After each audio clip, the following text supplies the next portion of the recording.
Well, yes, it is recording. Good morning. We have Steve Hart with us again. Christopher was unable to make the video that we had planned, and Steve graciously stepped in, and he wants to talk and introduce the subject of fear and overcoming some of the obstacles that stand in our way of moving forward with the evolution of our consciousness and the awakening of each of us individually and of humanity as a whole. So, Steve, I want you to go ahead and just introduce however you want to introduce it. That's how I introduced it. That's good. That's fine. When we did our last video together, I was talking about getting this release, and I believe there is a release that's coming. It has been coming for some time. That's why you and I and everybody else is waking up to what's going on. We're realizing that we have been living in fear and allowing it to control us. And so what I'm encouraging people to do is to recognize this release is happening and to let it go. I mean, I just think it's funny that Disney made that movie, the song Let It Go, because it is all about learning how to open up and let it go. As I said in the last video, when we open up and remove whatever the infliction is or whatever the disease it is, we naturally heal. And so the importance is to realize that we can actually be freed from our fears. And of course, you probably have heard the saying that fear stands for false evidence appearing as real. And I think that that's an interesting concept. Yeah, because it is. It's quite often, what we fear, it turns out to be unreal, or it doesn't have any value to it at all. And when we do fear something that has some meat to it or value to it, we can turn that fear into wisdom and not hang on to the fear. In other words, I'm smart enough not to walk out in the middle of the road because I know that the chances of me getting hit is increased. It's not that I'm afraid. It's just wisdom says don't walk out or stand in the middle of the road, So it's a matter of letting go of the fear and realizing that it's there. Now, most people don't even realize that they allow fear to control their lives. They're constantly living in fear and making decisions every day and every moment based upon fear instead of love. And I learned how to, over the years, to stop and ask myself, am I making this decision based upon love or upon fear? And it's obvious every time I made a decision based upon fear, I was making a mistake. So I've learned how to open up and to allow myself to learn to be motivated by fear instead of motivated by love instead of fear. Now, where'd that come from? My words got all turned around. You ever have that, Ron? Yes, I have. I want to just interject something here, though. It's interesting that what you're working on in your life is very similar to where I am, because I've now, of course, started going to Unity regularly, and I've been working with Reverend Beth and also with David Ringe, who is a holistic doctor. And in fact, I have a meeting with him on Friday again. Good. And we're working on some of these issues of how we frame our conversation, and a lot of it has to do with fear. And one of my roadblocks has been tell the truth. Well, which do you want to affirm? The negative truth that holds you back, or the positive truth that is trying to tell you that your real self is more than what you're thinking when you're in fear, right, or expressing fear? Right. And as I was saying earlier, we don't realize how much fear controls us. Not until we begin to see the light or begin to see the truth or the wisdom in our thought processes, we begin to actually see how fear has controlled us in the past. And it's not easy to let go of the fear. I'm not trying to make it sound like it's easy, as much as it is to embrace the love. I mean, if you can open up and embrace the love, then you will be able to experience this healing, be able to experience this release. Now, you and I have to admit that there are those out there who are stirring the pot, who are trying to feed fear upon us through the media or through word of mouth or through even some of our loved ones. Sometimes they'll say, you can't do that, or or the more popular one, we'll see you later, be safe, or be careful. we don't realize how much we're feeding fear. I prefer to say, enjoy your trip instead of saying, be careful. Don't feed the fear, So there are people out there who just want to continue to create more drama in the world and get us all stirred up, and we forget who we are. Yeah, this is true. I was wondering, though, do you think that when people tell us what's going on in the world, for example, what the government's involved in, do you think, two people can hear the exact same thing? That's right. One can respond fearfully, and the other can get excited and say, wow, the change is happening. That's exactly right. That's exactly right. And it is a choice. At that moment, we get the choice. Because what I always do, as I said in the last video, is I always ask, what is the truth in this? When I hear this information, what is the truth in this? And I get to decide even what is the truth in it, and then what I want to do with that, or how I want to transform that. Because when I hear something that is true, and it grieves my heart, then I can hold in my heart the intention of giving it love and healing. And maybe I can't, do anything about it directly, or drive over, or go to some place to intervene. But in my heart and in that vibration, yes, I can make a difference. And so I do that. Now, something interesting you just brought up. When we hear information, I'm going to tell you, I just watched a TED Talk just recently where the gentleman's talking about what we think is true, and what we're hearing sometimes through the media is false. It's so much false information is being put out there. Yes. And we intuitively lean towards the negative because we think that's where it's a safe place to be. To be in a fearful position is going to protect us. Yeah, if we're in fearful position, we're unprotected. But we don't do that naturally, do we? No, we are. I think we're actually programmed. Yeah. Right. I really do think that the human mind is programmed by the media, by our education, right. By our upbringing. I mean, kids, if you don't teach them to fear, are pretty fearless. Many times, if you see a kid if you see a young child that's acting very fearfully, that's been planted. That's very good. I don't believe kids are born fearful. A good analogy. If a child is attacked, you don't see them do this. We as humans or as adults, we have a tendency to do this when we feel that we're being attacked by something. The child will just stand there and say, what is this? What is this experience I'm having right now? And they're trying to make a decision. And you're right, we do program each other for fear. And as I give an example, be careful. Yeah, and it's really difficult. It's difficult to be aware of how much of our language actually is fear-based. We don't even think about it because it's so normal. It's just the way that we talk. Right. It's the way we've been trained. It's the way other people talk. We don't look at it as, well, there might be something wrong with this, which is why I'm really glad that I'm working with some holistic practitioners that are helping me to become more conscious of some of my own drawbacks and tendencies to have fear language and to be more fear-based than is necessary. You have to remember the fear is usually introduced through our minds and through our emotions. But when you come into the heart energy, the fear is dealt with in a most practical, realistic way. I mean, it's the heart energy will give us the wisdom. It gives us the knowledge as to what it is that we need to be doing in that now moment when we're experiencing the fear. And that's how we can transform the situation. I'm not immune from fear, but I'll tell you that I don't experience the fear like I used to. Well, if you're in a human body and you've been trained all of your life in a certain way, right.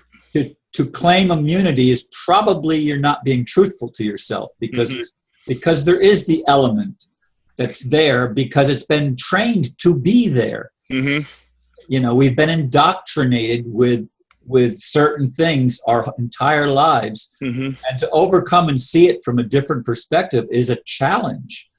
Very much so. We have to work at it. It doesn't come naturally to move from fearful to fearlessness. That's true. And I don't think any of us are at the fearless state yet. Nope. But we are gaining wisdom. We're gaining wisdom. And that's the that's love's replacement for fear, for understanding. We like I said earlier, I gave the example about, standing in the middle of the road.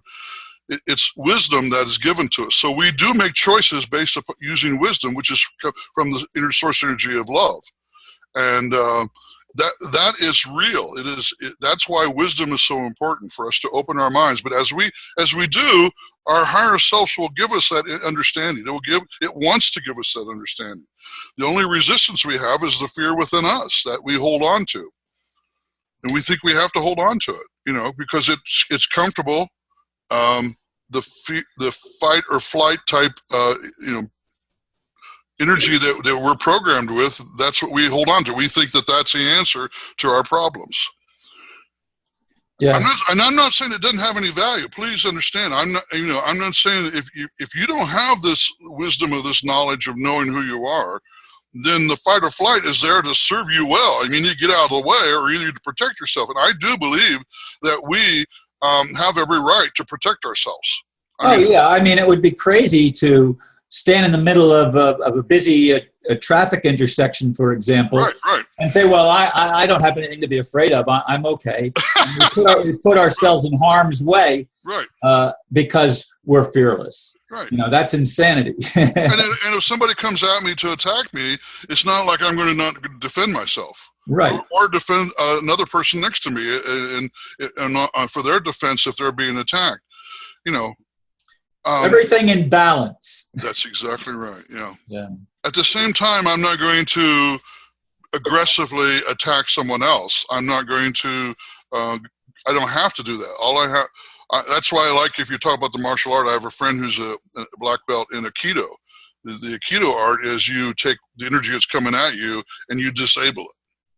And so therefore, you're not really doing an attack from the way I understand it. I'm not a martial arts expert, but I know the principle behind it. So the point is to learn how to take what's coming at you, what you're experiencing, and disable it. And it's done through love. And it's a conscious choice. It's a choice of the mind of focusing upon that instead of the resistance. I have to resist. I have to put my hands up and resist and fight back, but that's a natural way of dealing with what we're going on to, with what's happening in the world. I mean, it's only natural. Yeah, it's in the political realm. It's in the business realm. It's all around us, because the world has been it's been fed a diet of constant fear by the powers that be. Whether they're spiritual powers that be or whether they're just misguided humans, that's a debatable thing. But in any case, we've all been subjected to that mindset. Right. And it affects us. It does. And to overcome it is the greatest challenge. Let me interject something else here, and I alluded to this a while ago, and that is the fear only continues to be in control of us when we allow it to be continually to be fed. Fear has to be fed. Love does not. Love emanates within itself. Fear has to be continually fed. If you stop feeding it, it dissipates. It loses its power. And the light comes in and love takes over. But you'll notice that the world is set up to constantly feed us more and more fear. And we naturally respond to that. Yeah, the media, you just have to watch television news, and you see that majority, and not that I watch it very often, I don't anymore, but I remember that a majority of what they say is bad news. Occasionally they do throw a good news story in there, but a lot of it is bad news information that generates the fear mongering. Believe it or not, I've actually been at CNN headquarters. A friend of mine was a general manager at one time, and I got to see how it is that they bring in the information and what they do with it. And it is very interesting. They know that the news stories that that trigger people to get their attention to make the money, so they're going to go after that information, and that's what they're going to be reporting. And you're right. I mean, we don't realize how much we're being fed this information. I myself have not had a television now for 5 years, and it's made a huge difference in my life. I remember the first time I was challenged to get rid of my television. I said, well, that doesn't make any sense. I had all my reasons why I wasn't going to do it, even though I thought I had control of my time of watching television. No, not like I don't have the internet, because here we are on the internet right now. But we get to choose what we want to watch. And I noticed that I consciously am not watching certain things on the internet when it comes up, like on Facebook and so forth. I do make a choice because I know it does affect me, and I want to be projecting the love energy instead of the fear energy. So. Yeah, I know even on the internet, some of the people that I used to hold in high esteem, I'm not going to name names or anything, right. but they were basically fear mongers, always saying what's wrong, talking about everything that's screwed up in the world. And I don't give that, well, truthfully, I don't give a lot of things that I used to give attention to on the internet my attention anymore. I just let it go. In fact, I'm unsubscribing from more and more newsletters and stuff like that don't really have much positive to say. And I'm trying to focus more on the positive, and I'm hanging out with people that are doing the same thing, so we can sort of give each other support. Well, we forget that there's a universal law that whatever it is that we focus upon, that's what we're attracting into our lives. We always forget that universal law. It doesn't change. And it doesn't make a difference if it's good or bad, quote unquote. Whatever it is we're focusing upon, that's what we're going to get. And that law is there. And you're right. You're making a choice to focus upon that which you want more of, Yeah, and I think everybody has to come to the place where they're doing that. I don't remember what do you know? Did you look at the clock when we began? It's been about 20 minutes. So yeah, I think that's probably right, about 20 minutes. Yeah, because I want to keep it under half an hour, as you know, but it doesn't have to be a full half hour. But yeah. Well, it's always great talking with you, Ron, and sharing with your viewers. I'm now starting to make some of my own videos, so here I am. I'm doing what is mine to do, and and I hope it's coming from a place of love. And I do appreciate you. Well, thank you very much, and I do hope to open up these video discussions with more people. I mean, the coordination timing is probably the biggest challenge that I face. Getting a time that is good for the other person and good for me. I'm very time oriented. I like to get things done in the mornings, my mornings, if possible. That's not always going to be possible with everybody that I do a video with. Right. But that's my intent and my goal. I'm trying to get to more exercise in my life and to do some things that are going to make me healthier good. And stronger. Yep. See, I got all my supplements right here. I took my supplements this morning, and I'll be working out later on this afternoon at the health club. I see it's now. Yeah, I want to join the health club. I actually went there, but the program that they used to be involved in, that program is no longer being supported by the health club, and so now I have to pay some money, which I didn't. The other one was free. Yeah, well, I'd rather pay my health club fee than have to pay the doctor.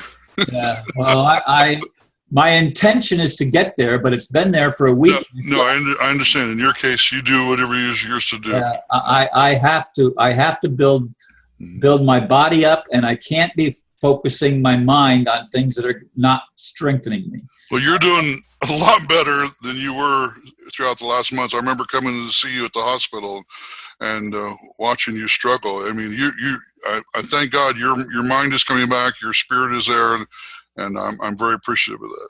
Well, the difficult thing, of course, is my children. My daughter, of course, I live with her and her family, or they live with me. And my son has been very active in my life, although not so much the last few weeks. He sort of backed off a little bit, but they are very conformist to the doctor's will. stuff like that. And that's understandable. You know, they love you, and that's all they know, and they're working with that, and that's what they're doing.